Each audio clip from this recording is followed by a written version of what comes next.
Hello, this is Pearl, and today I will be reading Hinds' Feet on High Places, Chapter 5, Encounter with Pride. From the very beginning, the way up the mountains proved to be steeper than anything Much Afraid had supposed herself capable of tackling, and it was not very long before she was forced to seek the help of her companions.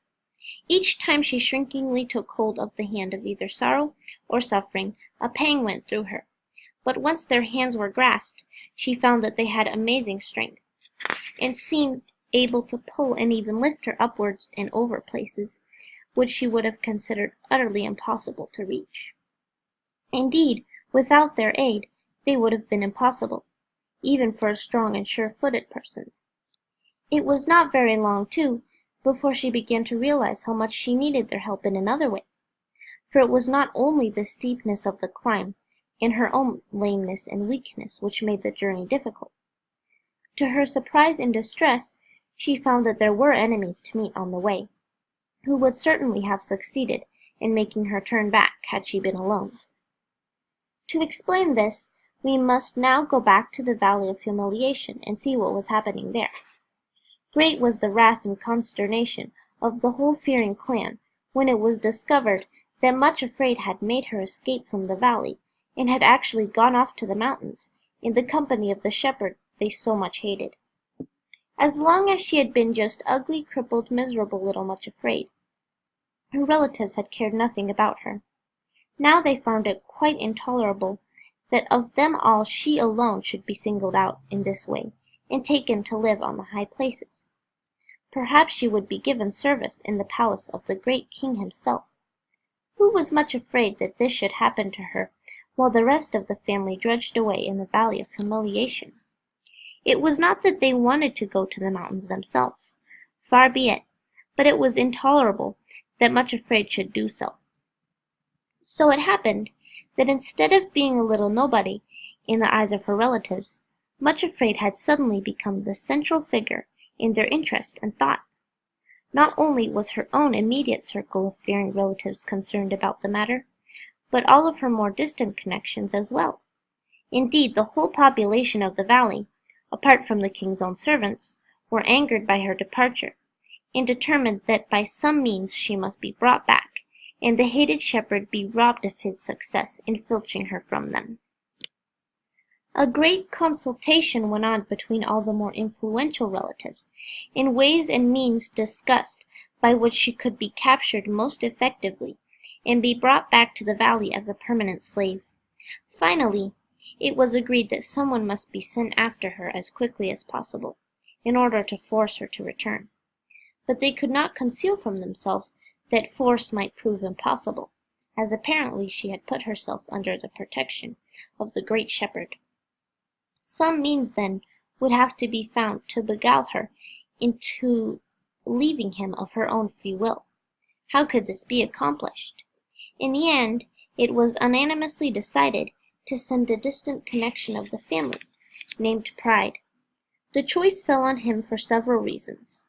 First, he was not only very strong and powerful, but was also a handsome young man, and when he chose could be extremely attractive.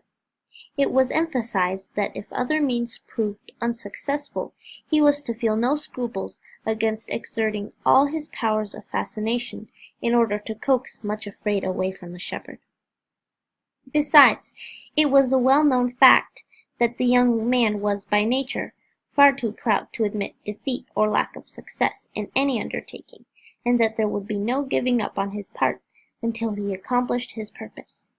As everybody knew, to confess defeat and return without Much Afraid would be the last thing possible to Pride, so when he consented to undertake the task, it was felt that the matter was as good as settled.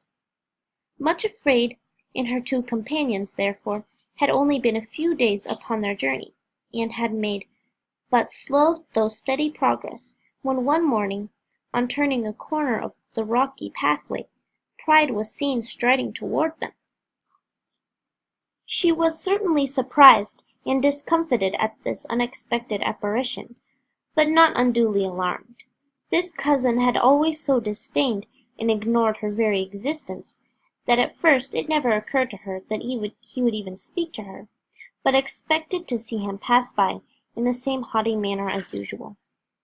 Pride himself, who had been skulking and spying for several hours before he showed himself, was on his part delighted to find that though Much Afraid seemed to be traveling in the care of two strong companions, yet the shepherd himself apparently was not with her. He approached her therefore quite confidently, but with a most unusual affability of manner, and to Much Afraid's great surprise stopped when they met, and greeted her. "Well, cousin Much Afraid, here you are at last. I have had such ado to catch up with you." "How do you do, cousin Pride?" said that poor little simpleton. Much Afraid, of course, ought to have known better than to greet, much less stop and talk with one of her own relatives from the valley. But it is rather pleasant, after being snubbed and ignored for years, suddenly to be greeted as an equal. Besides this, her curiosity was awakened. Of course, had it been that awful and detestable Craven, nothing would have induced her to stop and speak with him. "Much Afraid," said Pride seriously, actually taking her hand in a kindly and friendly manner. It so happened that at that place the path was not quite so steep, and she had freed her hands from those of both sorrow and suffering. "I have made this journey on purpose to try to help you. I do beg you to allow me to do so, and to listen very attentively and seriously. My dear cousin, you must give up this extraordinary journey, and come back with me to the valley. You don't realize the true position in which you have put yourself, nor the dreadful future before you. The one who has persuaded you to start this improper journey," Pride could not bring himself even to mention the shepherd by name, "is well known to have seduced other helpless victims in this same way. Do you know what will happen to you, Much Afraid, if you persist in going forward? All those fair promises he has made about bringing you into his kingdom, and making you live happily ever afterward, will prove false. When he gets you up to the wild, desolate parts of the mountains, he will abandon you altogether, and you will be put to lasting shame." Poor Much Afraid tried to pull her hand away, for now she began to understand the meaning of his presence there, and his bitter hatred of the shepherd. But as she struggled to free her hand, he only grasped it tighter. She had to learn that once Pride is listened to, struggle as one may, it is the hardest thing in the world to throw him off. She hated the things he said, but with her hand grasped in his, they had the power to sound horribly plausible and true. Did she not often find herself in her heart of hearts thrusting back the same idea and possibility which Pride was suggesting to her? Even if the shepherd did not abandon her, and that she could not believe, might it not be that he who did allow sorrow and suffering to be her companions would also allow her, for her soul's good of course, to be put to shame before all her relatives and connections? Was she not almost certainly exposing herself to ridicule? Who could know what the shepherd might allow her to go through, for her ultimate good perhaps, but quite unbearable to contemplate. It is a terrible thing to let Pride take one by the hand. Much Afraid suddenly discovered. His suggestions are so frightfully strong, and through the contact of touch he can press them home with almost irresistible force. "Come back, Much Afraid," he urged vehemently. "Give it up before it is too late. In your heart of hearts you know that what I am saying is true, and that you will be put to shame before everybody. Give it up while there is still time.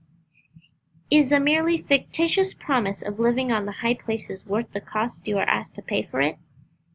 What is it that you seek there, in that mythological kingdom above?" Entirely against her will, and simply because he seemed to have her at his mercy, Much Afraid let the words be dragged out of her. "I am seeking the kingdom of love," she said faintly. "I thought as much," sneered Pride. "Seeking your heart's desire, eh? And now, Much Afraid, have a little pride. Ask yourself honestly, are you not so ugly and deformed that nobody even in the valley really loves you? That is the brutal truth. Then how much less will you be welcome in the kingdom of love, where they say nothing but unblemished beauty and perfection is admitted? Can you really expect to find what you are seeking? No, I tell you again that you feel this yourself, and you know it. Then be honest at least and give it up. Turn back with me before it is too late." Poor Much Afraid! The urge to turn back seemed almost irresistible, but at that moment, when she stood held in the clutch of Pride, feeling as though every word he spoke was the hideous truth, she had an inner vision of the face of the shepherd. She remembered the look with which he had promised her, "I pledge myself to bring you there, and you shall not be put to shame." Then it was as though she heard him again, repeating softly, as though looking at some radiant vision in the distance, "Behold, thou art fair, my love, thou hast dove's eyes. Thou art all fair, my love, and there is no spot in thee." Before Pride could realize what was happening, Much Afraid uttered a desperate cry for help, and was calling up the mountain, "Come to me, shepherd, come quickly, make no tarrying, O my lord." There was a sound of loose rattling stones and of a prodigious leap, and the next moment the shepherd was on the path beside them, his face terrible to look at, his shepherd's staff raised high above his head. Only one blow fell, and then Pride dropped the hand he had been grasping so tightly, and made off down the path and round the corner, slipping and stumbling on the stones as he went, and was out of sight in a moment. "Much Afraid," said the shepherd, in a tone of gentle but firm rebuke, "why did you let Pride come up to you and take your hand? If you had been holding the hands of your two helpers, this could never have happened." For the first time Much Afraid, of her own free will, held out both hands to her two companions, and they grasped her strongly, but never before had their hold upon her been so full of pain, so bitter with sorrow.